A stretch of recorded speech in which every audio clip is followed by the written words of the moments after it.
Live from downtown Detroit, home of WDIV and Click on Detroit, Local 4 News at noon starts now. Former Detroit Police Chief and Republican James Craig moves closer to announcing a run for Michigan governor. I'm opening an exploratory committee to help me think about a run for governor for the state of Michigan. What we're learning about the potential Republican candidate lineup and when we could expect an official announcement from Craig. Next. Plus, the state reveals the second My Shot to Win vaccine lottery winners, and we're going to share who the lucky winners are. That's coming up in just a few minutes in a live report.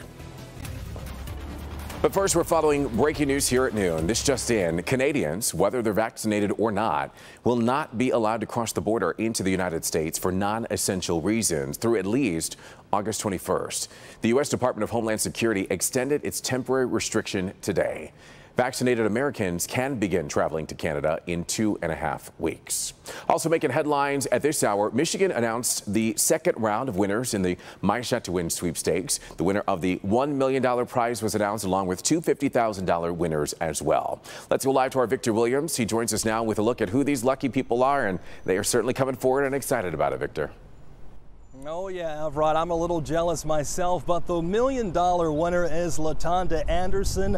She is an account manager out of Grand Blanc, Michigan, but she may never have to return to work again, all because of the money that she just won. Now, she was presented with that $1 million check in person right at her home, and she says she's going to be taking that money and, of course, paying taxes, tithes, offerings, and planning to pay off her daughter's dental student loans. Now, comedic legend Tim Meadows was one of the many people virtually congratulating LaTonda for the major win during the announcement today, and shortly afterwards, LaTonda spoke one-on-one with us about why she thought it was important to get that vaccine to begin with.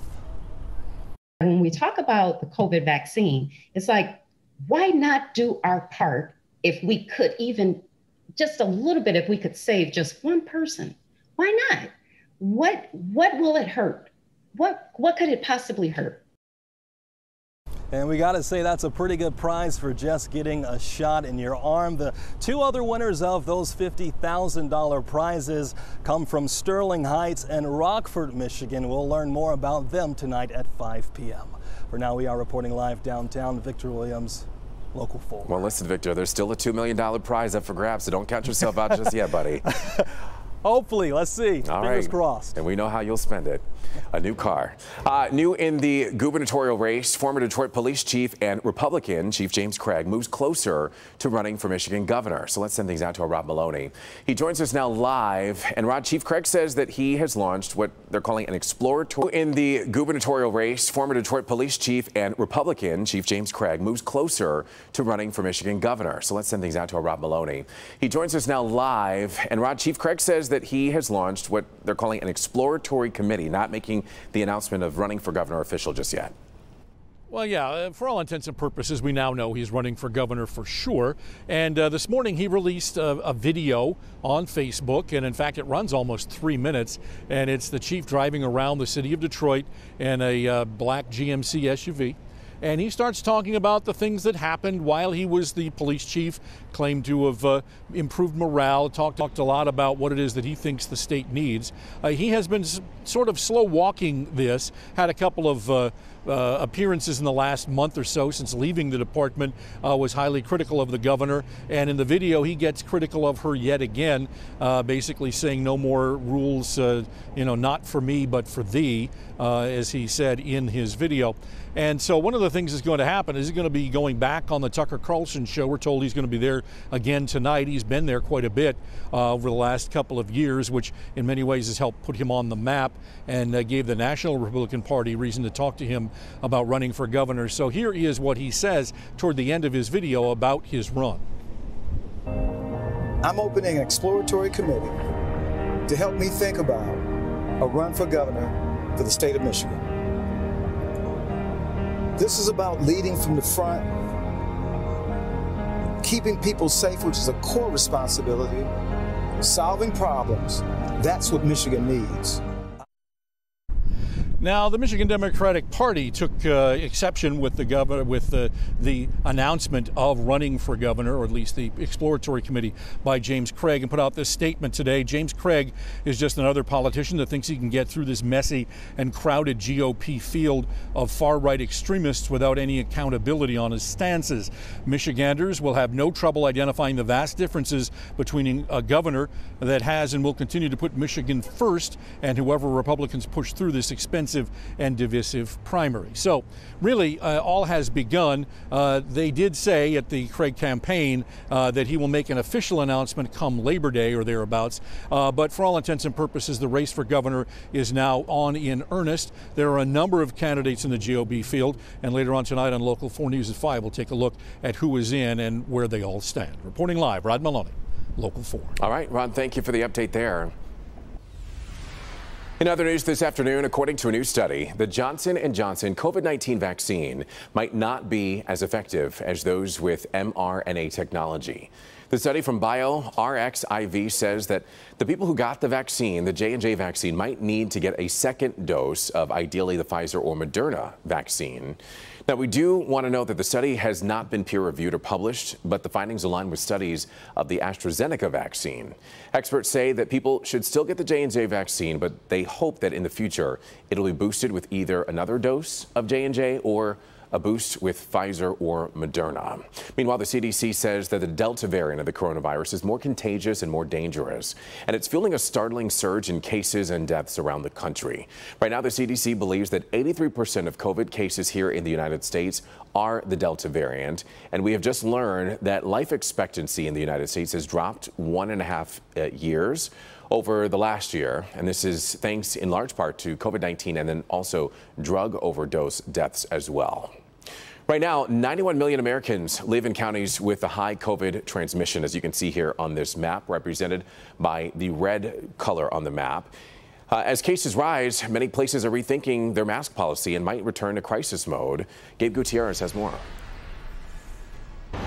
Here in New York City, the mayor is announcing that all employees at city-run hospitals must be vaccinated or get weekly COVID tests.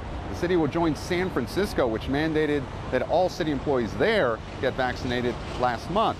Now, this all comes as the CDC reveals troubling new numbers about the spread of the Delta variant, saying it now accounts for 83% of all new COVID infections nationwide. Now, the country is averaging more than 1,000 new infections every hour. In 22 states, cases have skyrocketed over 100% in the last 2 weeks. In 9 states, deaths have surged 80% or more. In southern states like Louisiana, only 36% of the population is fully vaccinated. Gabe Gutierrez, NBC News, New York. All right, that was Gabe Gutierrez reporting. The city of Farmington Hills has issued a boil water advisory for the southwest and south pressure districts. Now, the notice is a precaution due to a DTE power failure at one of the Great Lakes Water Authority booster stations. Here's a map of the impacted areas for you to take a closer look at. They're shaded there in gray, and the boundaries are between 8 and 9 Mile up to M5 and from I-275 to Farmington Road. All water customers are advised to boil their water for drinking or cooking. There's no word on when that water advisory will be lifted. Congresswoman Brenda Lawrence held a town hall meeting to discuss the recent flooding, and she was joined by FEMA officials and the Lieutenant Governor, Garland Gilchrist. Lieutenant Governor Gilchrist said the recent floods showed the strength of Detroiters. During these extreme events, I'm continually blown away by the people of Detroit, though. We are tough, we are hard, we are resilient, we are real. And throughout this flooding, I saw people jumping and diving into sewage with Timbs on to help their neighbors. I saw our elders helping young people. I saw young people helping elders. It showed me that when people in Michigan, when people in Detroit, when we work together, there is nothing that we can't accomplish or overcome. Yeah, you saw them there jumping in with their Timberland boots on to help their neighbors. Both Gilchrist and Congresswoman Lawrence said that while we need to take care of Detroiters, we also need to address the city's infrastructure, which is at the core of this flooding problem every single time. Let's turn our attention now to the forecast as we take a live look outside for you through our sky cam here in downtown Detroit. Meteorologist Brandon Roos standing by with a look at what we can expect. Hopefully a break from the rain at some point. We need it, and we've got a couple of days here of drier cooler and much more pleasant air. So those who got the storms yesterday knocking out power, at least dealing with temps around room temperature, lower 70s, and comparing noon today to noon yesterday, negative means how much cooler it is now than 24 hours ago. So we're almost 10 degrees cooler at noon than we were on Tuesday. So north winds are bringing in that mild air, that coolish air from the north. And while that feels good, we'll see temperatures around 75 at 2 p.m. Middle upper 70s for the most part, with sun and a few clouds. The one downside of that wind, beach hazard through 4 p.m., sort of a rip current created from that north wind along the shorelines of Lake Huron. It also means pleasant air for the Tigers game tonight. I'm not saying sweatshirt weather here, Evrod, but it is going to dip into the 60s at the end of the game. We're talking 50s overnight. And how long before the wet weather returns? Coming up. All right, Brandon, thank you. We'll see you in just a little bit. Still to come here at noon. 2 people are shot on Detroit's west side. We'll tell you what we're learning about the search for the suspect.